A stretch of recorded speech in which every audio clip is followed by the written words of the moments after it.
Hello everyone, welcome to our group video. This is the member of 6 group. First, Budi Santoso with student number 19, and next, Citra Andhika Kristi with student number 35, and the last, Novi Puspita Sari with student number 37. Public service is the fulfillment of the desires and needs of the community provided by state administrators, because the state was founded by the community or the public with the aim of being able to prosper the community. In principle, public services are related to services that fall into the category of the government sector, not the private sector. In its implementation, public services are carried out by the central government, regional governments, state-owned enterprises, and regional governments, as known as BUMN or BUMD.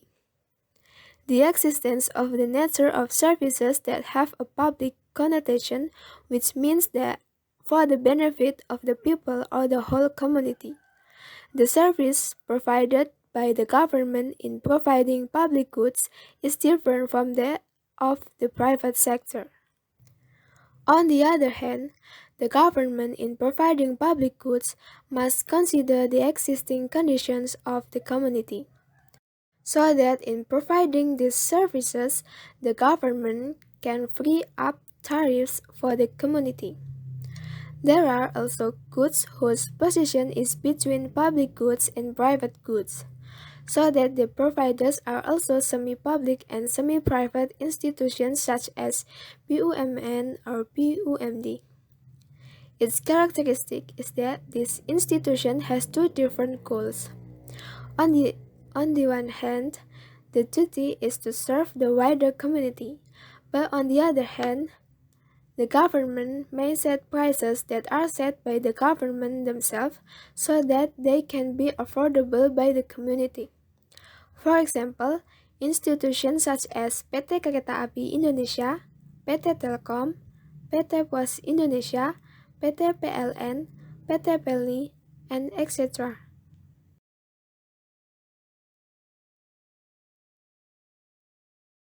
On this occasion, we will discuss further about PT Kereta Api Indonesia. PT KAI Commuter Jabodetabek since 19 September 2017 has changed its name to PT Kereta Commuter Indonesia, is one of the subsidiaries within PT Kereta Api Indonesia Persero, which manages the Jabodetabek commuter train and its surroundings. The establishment of this subsidiary started from the desire of its stakeholders to focus more on providing quality services and become part of the solution to increasingly complex urban transportation problems. The company has officially become a subsidiary of PT Kereta Api Indonesia Persero since September 15, 2008. Starting with the establishment of the Jabodetabek Urban Transportation Division by PT KAI Persero, which is separate from PT KAI Persero Daob 1 Jakarta. After this separation, KRL services in the Greater Jakarta area are under PT KAI Persero Jabodetabek Urban Transport Division, while long-distance train services operating in the Jabodetabek area are under PT KAI Daob 1 Jakarta. The main task of this new company is to organize commuter rail transportation services using electric rail train facilities in the areas of Jakarta, Bogor, Depok, Tangerang, and Bekasi, or as known as Jabodetabek, and surroundings area, as well as business in the non-passenger transportation business sector. The first discussion will discuss the KRL commuter line, or in Indonesian language means electrical trains of commuter line. This terminology derived from English language, namely commuter. This commuter means penglaju in Indonesian language. These commuters are a group of people who travel daily to a city out of the town for work and return to their hometown. Usually, the distance between the commuter's residence and the place of work is far enough. This commuter phenomenon usually occurs in metropolitan cities, for example, Jakarta, Indonesia, which is the center of growth of surrounding areas such as Bogor, Depok, Tangerang, and Bekasi, or Jabodetabek. Actually, when viewed in more detail, commuter activities in Jabodetabek are not only for work activities but also school or college activities, shopping, recreation, and etc. Based on a BPS survey in 2014, it was stated that there were 1.38 million commuters in the Bogor, Tangerang, Depok, and Bekasi areas, which is led to the need for mass transportation that could accommodate large number of passengers. Furthermore, Quinita and Prakoso 2016 explained that the commuter line KRL is a manifestation of a strategic transportation model that is able to reduce the stagnation of traffic and is the only one rail-based transportation model operating in the Jakarta area.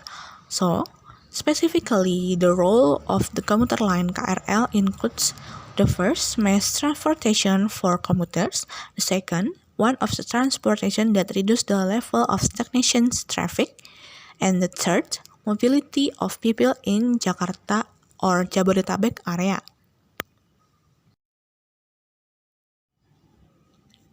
Also, this KRL is the main transportation for commuters. The operation of the KRL often experience problems and obstacles. For example, the old rails and signal detectors are old and prone to interference. The cause of signal interference is not only because the signal catcher device is old. Signal interference can also occur due to the bad weather. For example, there is thunderstorms and fallen trees. For example, the disturbed signal will also result in trains piling up at one station, which makes that travel hampered, and passengers piling up at one station, which makes that travel hampered. The COVID-19 pandemic that has hit the world has resulted in various policy changes. In order to reduce the spread of COVID-19, the government has intensified a policy of restricting community activities. President Joko Widodo chose large-scale social restrictions rather than regional quarantine. As a form of SOA support for the government, the Ministry of SOAs is ready to temporarily suspend the operation of electric train or QRL transportation activities. This was announced after several regional heads at the city and district levels in Bogor, Depok, Bekasi requested that QRL operations be stopped during large-scale social restriction, or as we know as PSBB. The operator of the Jabodetabek QRL is PT Kereta Komuter Indonesia, or QCI. The company is a subsidiary of PT Kereta Api Indonesia Persero. Regarding the discourse of stopping the operation of QRL in Jabodetabek, of course there are pros and cons. The parties who control are loyal QRL users. They also think of other transportation alternatives that they can use, which of course results in an increase in transportation costs. In fact, according to them, QRL is an affordable and reliable transportation in terms of punctuality. In this case, it doesn't mean that train users refuse PSBB to prevent the transmission of COVID. However, if QRL is to be stopped, then all public transportation should also be temporarily suspended. In addition, all companies and offices are closed so that there is no obligation for employees to come to work. According to the chief of MTI Advocacy Division, Joko Setiawarno, in Kompas.com, the problem that will arise if the KRL commuter line is terminated stated that there will be 7,000 workers at PT KCI which are terminated employment.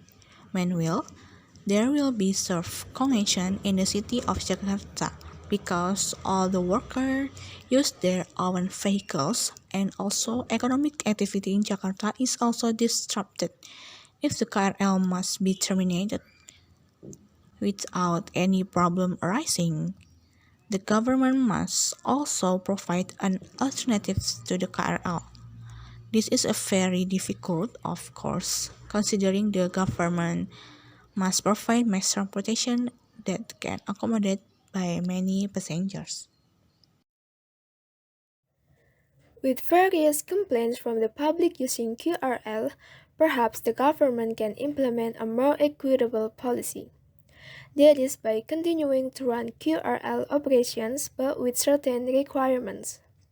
Certain conditions that users must comply with when they want to take the KRL during the Jakarta PSBB include: first, passengers are of course required to wear masks. The mask can't even be original, for example using a cloth mask. Then, wear one that consists of at least 2 layers of cloth. The use of masks is very important to prevent droplets that come out of our mouths and noses when coughing, sneezing, or just talking. Second, passengers must have been vaccinated. Train passengers are required to show proof of having vaccinated with their vaccine certificate. Third, passengers are required to access the application Peduli Lindungi. This application is an application created to facilitate the tracking of COVID-19. With this application, passengers will be easily tracked, making it easier for the government to stop the spread of COVID-19. And the last, additional rules on QRL during the Jakarta PSBB period also remain in effect. These additional rules are for elderly people or aged 60 years and over.